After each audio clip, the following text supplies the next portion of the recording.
bonjour, j'espère que vous allez bien. La vie nous réserve des surprises.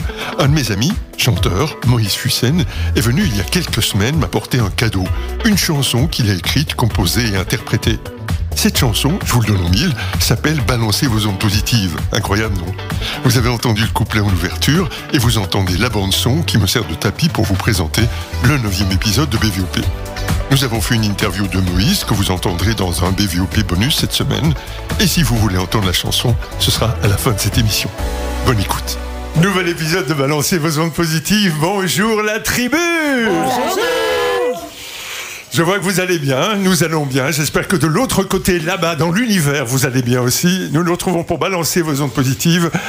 4 mots encore aujourd'hui, derrière lesquels nous racontons des histoires. Il y a des récits, il y a des émotions, il y a des faits d'actualité.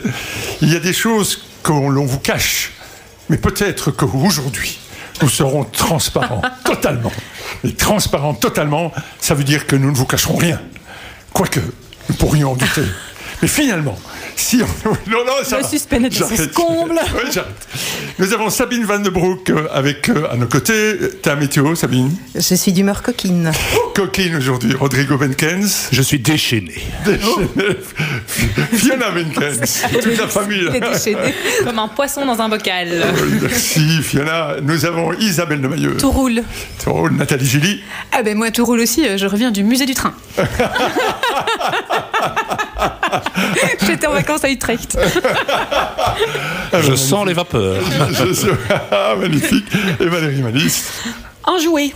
Moi je suis joyeux comme d'habitude d'ailleurs en vous voyant. Merci d'être là. Et nous avons l'ouverture par Sabine Van den Broek qui va être légèrement espiègle. Espiègle. Quand je le suis, je me sens jouette. Je m'autorise des points d'humour, je m'autorise à sortir du cadre. Désinvolte aussi. Je prends les choses avec beaucoup plus de légèreté.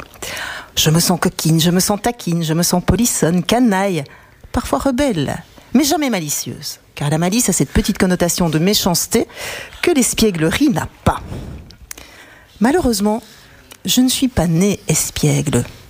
Le suis-je devenue ? Un peu peut-être, mais pas assez à mon goût. Alors j'ai appris à aller chercher cet état d'insouciance qui me transporte quand j'en ai besoin. Comme par exemple avant de lancer une chronique de podcast. Je pratique ce qu'on appelle la méthode de l'alter ego. C'est une méthode qui consiste à rentrer dans la peau d'un personnage qui a les qualités ou les traits de caractère que nous n'avons pas et que nous aimerions avoir.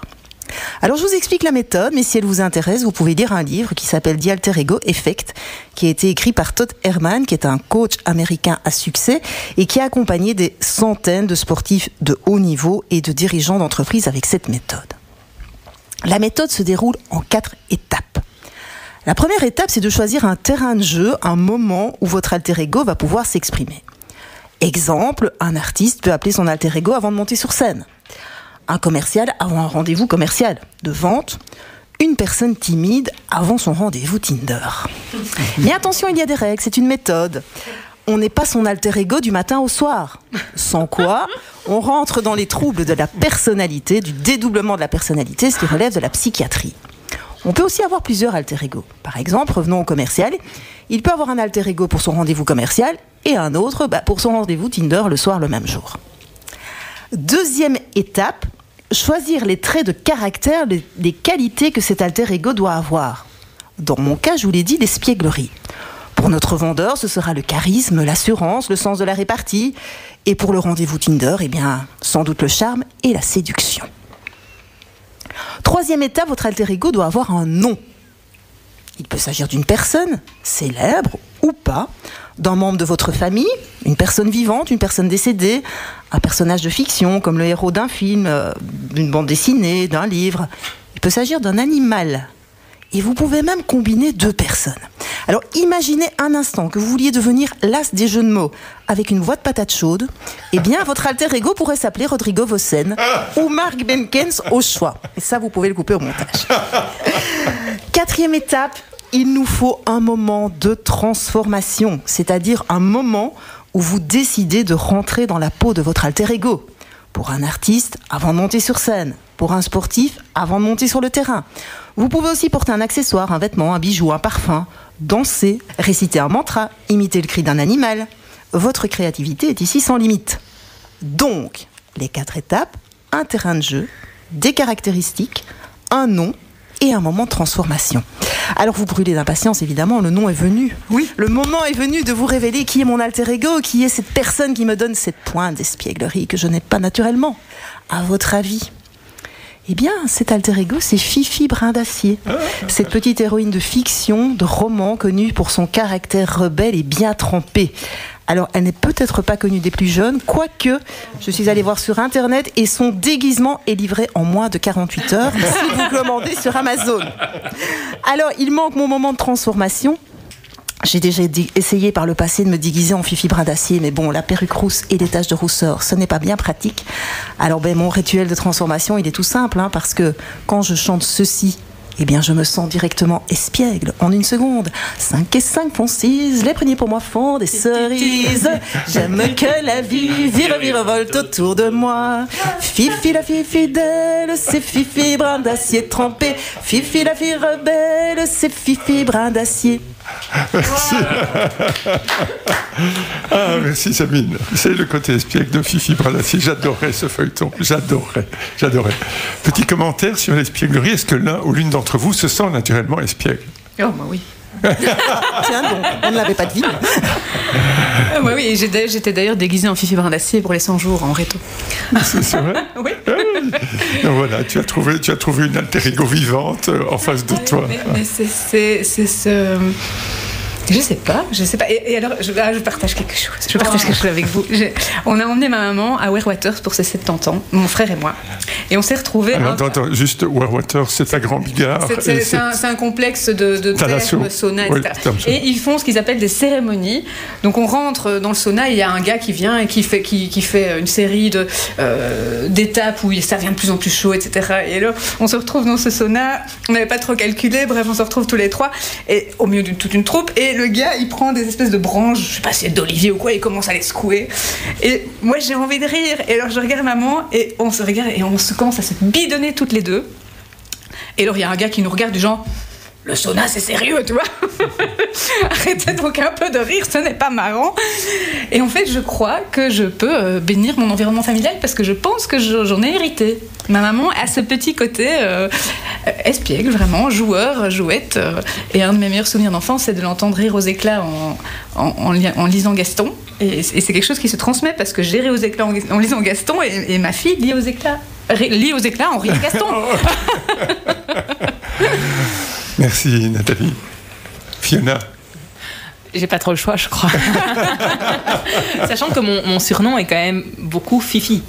Ah oui, mais évidemment. Ça, elle ne l'avait pas, je pense qu'elle ne l'avait pas au départ. Oui, c'est juste, exact. Pas du tout. Bien, merci beaucoup pour ce partage espiègle. Nous avons ensuite Rodrigo Benkens avec le mot art. L'art. Art, 3 lettres pour exprimer l'habileté, l'adresse, le savoir-faire. J'aime l'art sous toutes ses formes. Dramatique, abstrait, conceptuel, graphique, nouveau, primitif, minimal, lyrique, naïf, plastique ou martial. C'est pas exhaustif. Dans mon métier de commentateur sportif, j'ai toujours été particulièrement contrarié par ceux qui affirment que le sport et l'art sont incompatibles. Foutaise. Gamin, j'étais fou justement de Johan Cruyff. Johan Cruyff, c'était un joueur de football qui nous venait des Pays-Bas et que j'aime comparer à un impressionniste. Pour moi, Cruyff, c'était un peu le Van Gogh du football. Et Garrincha, qui c'est qui est Garrincha ? Garrincha, c'était un Brésilien, le plus grand dribbleur de tous les temps, virevoltant. On l'appelait l'ange aux jambes arquées, à la colonne vertébrale déformée. Oui, il était complètement mal foutu, c'est pour ça qu'il ondulait aussi bien. Il était absolument magique. On l'appelait l'alegria du povo, la joie du peuple. C'était aussi ma joie. Oui, mesdames et messieurs, un exploit sportif peut être un chef-d'œuvre. Alors quand je compare le cycliste Wout van Aert à Rembrandt, bah oui, et alors ? Et si un commentateur sportif a l'art de vous tenir en haleine, ce n'est pas nécessairement uniquement pour épater la galerie. Mais pourquoi ai-je donc ce besoin viscéral, cette pulsion inconsciente de faire toujours une référence à l'art ? Eh bien, j'ai enfin trouvé la réponse à cette question existentielle. Vous êtes bien assis ? Oui. Ou debout ? Debout, en tout cas, moi, c'est transgénérationnel. Mon papa était relieur d'art. Relieur d'art, noble profession d'habilleur de livres, l'art de vêtir la pensée. Sa spécialité, la dorure. Mon doreur adoré a fait l'école des beaux-arts. Donc tout petit, j'étais baigné dans les règles de l'art. Est-ce cela l'enfance de l'art ? Chez les Benkens, on est donc artiste de père en fils depuis 3 générations. Et moi, j'ai cassé la chaîne, lamentablement, pour me retrouver à la TV. La TV, le 8e art. Le 8e art. À parler de cuissard. Au pantouflard. On est redescendu bien bas dans la hiérarchie des arts dans la famille, hein. La reliure d'art. L'art, reliure. Où est la question ? Je pose la question probablement, la reliure d'art, c'est où dans la hiérarchie des arts ? Probablement entre le 5e art, la littérature, et le 3e art, la peinture et le dessin, quelque part par là. Et vous connaissez les 2 premières marches du podium dans la hiérarchie des arts ? Le 1er, le 2e art ? Non ? Personne ? La peinture. La 2e art, c'est la sculpture, bravo. Et le 1er art ? Architecture. Un père relieur d'art, une fille architecte. Vous aurez tout de même apprécié mon sens du sacrifice. En conclusion, oui, l'art peut sauter une génération pour mieux s'élever ensuite. Pour autant, mesdames et messieurs, qu'il continue véritablement à donner du sens et des émotions. C'est tout un art philosophique, monsieur Rodrigo. Fiona, quand tu entends Rodrigo évoquer ça, qu'est-ce que ça évoque pour toi ? C'est rigolo parce qu'en faisant le métier d'architecte, pour moi, il n'y avait pas d'art dans la famille. J'ai complètement dissocié l'architecture de la reliure d'art. C'est vrai qu'aujourd'hui, je vois peut-être les choses un peu différemment. Mais je ne savais pas du tout, et il me l'avait dit évidemment avant la chronique, que l'architecture était le premier art. Oui, Fiona, l'architecture est le premier art, suivi de la sculpture, des arts visuels comme la peinture, le dessin, puis il y a la musique. Le 5e art est la littérature, suivi des arts de la scène et du cinéma. Se sont ensuite rajoutés le 8e art, l'art médiatique, le 9e art, la bande dessinée, et aujourd'hui, le 10e art, le multimédia.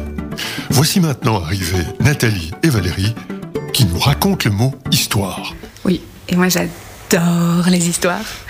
À l'image des contes aux messages puissants, j'adore les récits aux leçons parlantes. Je les utilise tout le temps. Et donc je vais vous raconter des histoires aujourd'hui. Je vais vous raconter mes histoires préférées.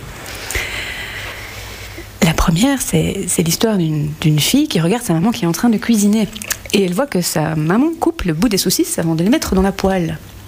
Elle lui dit « Maman, pourquoi tu coupes le bout des saucisses avant de les mettre dans la poêle ?» Et sa maman lui dit « Écoute, ma mère faisait comme ça, on a toujours fait comme ça, c'est comme ça qu'on cuit les saucisses. » Donc la petite fille va voir sa grand-mère, elle dit « Mamie, pourquoi est-ce que tu coupes le bout des saucisses quand tu cuis les saucisses ?» Elle dit « Eh bien, ma mère faisait comme ça, c'est comme ça qu'on coupe les saucisses, on a toujours fait comme ça. » Donc l'arrière-grand-mère est encore vivante. Et donc l'arrière-petite fille va voir son arrière-grand-mère, elle dit « Grand-mamie, pourquoi est-ce que tu coupes le bout des saucisses avant de les mettre dans la poêle ?»« Ah, parce que ma poêle est trop petite. » Ok.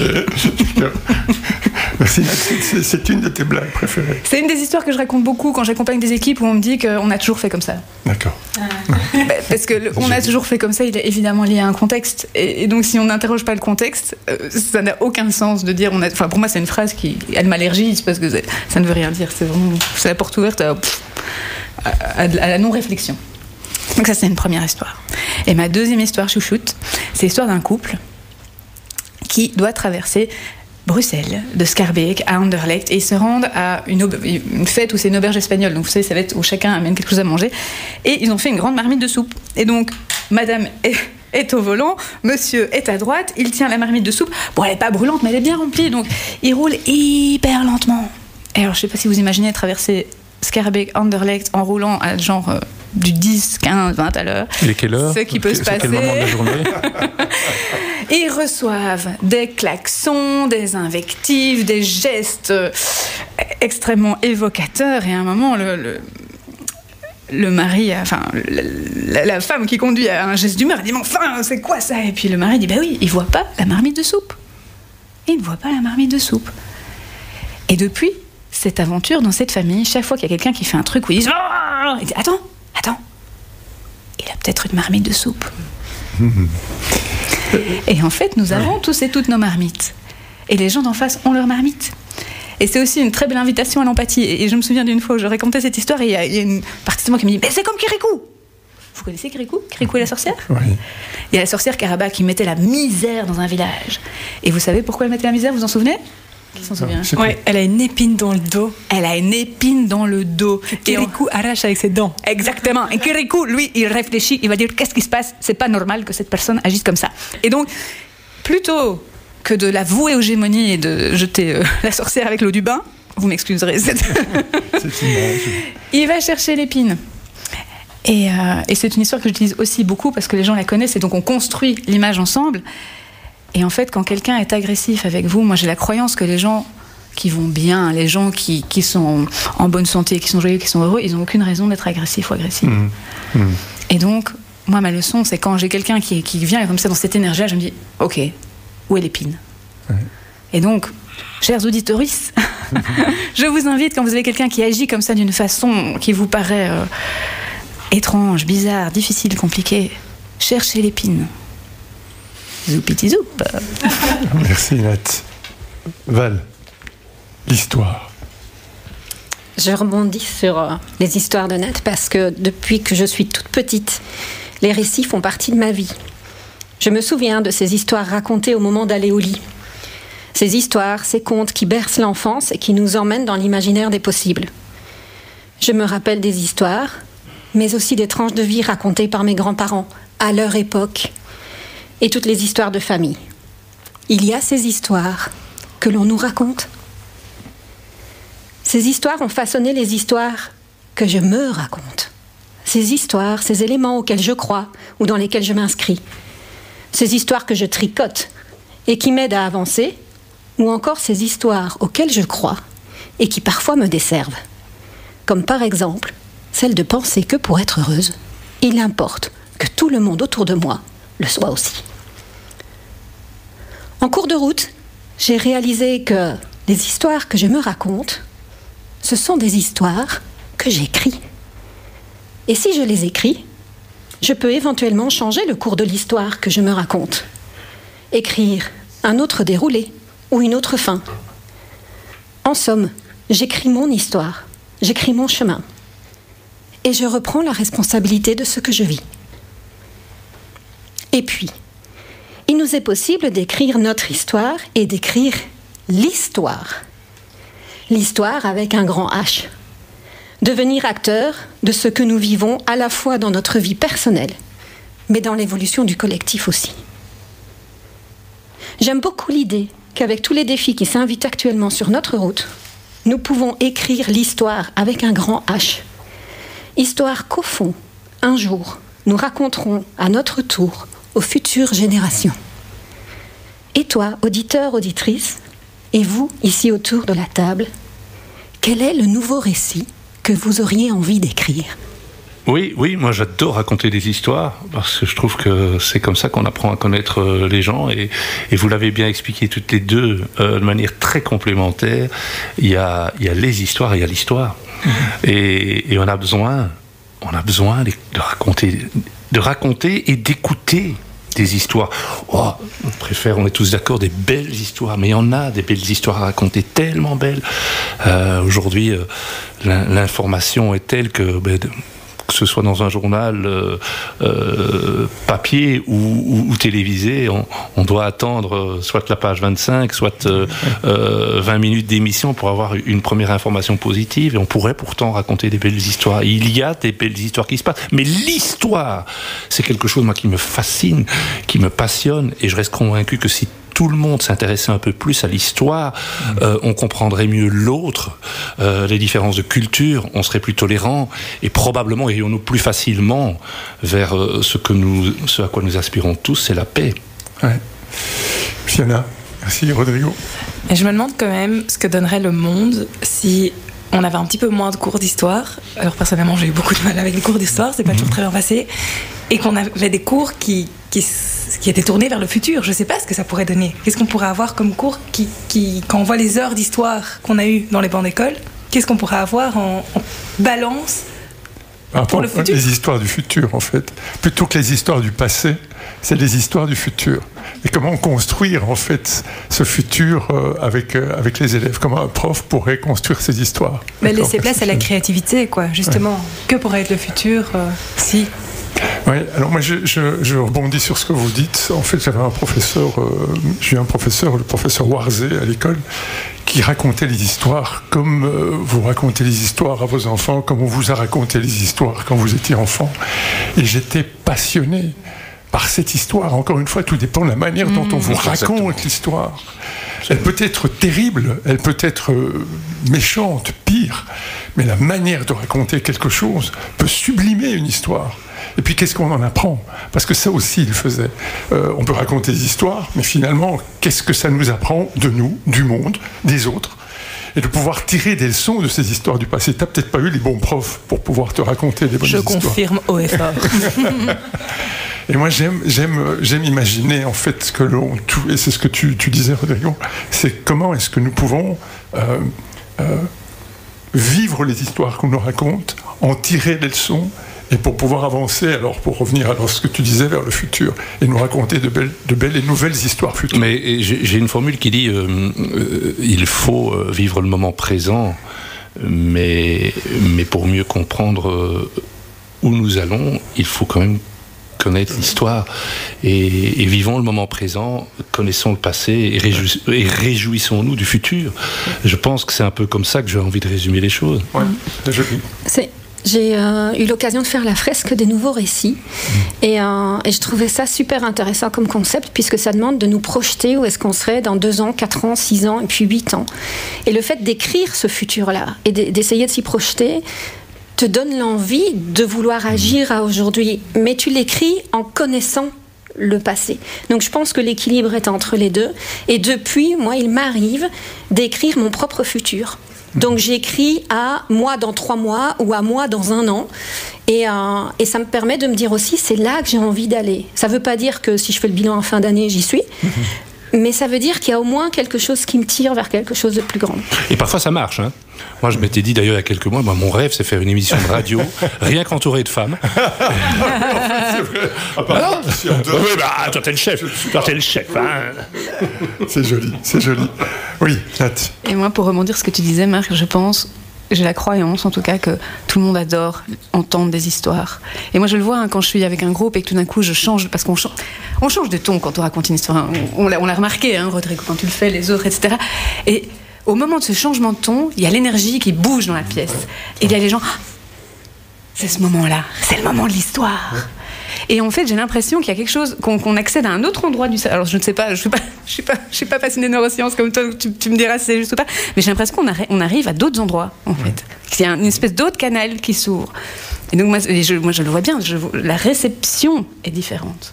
Réceptivité. Aussi. On pourrait presque utiliser ce mot-là. Oui. Merci beaucoup, jeunes gens. Merci d'avoir raconté des histoires. Merci. Et puis d'avoir partagé ces mots-là. Merci pour le mot art, merci pour le mot espièglerie.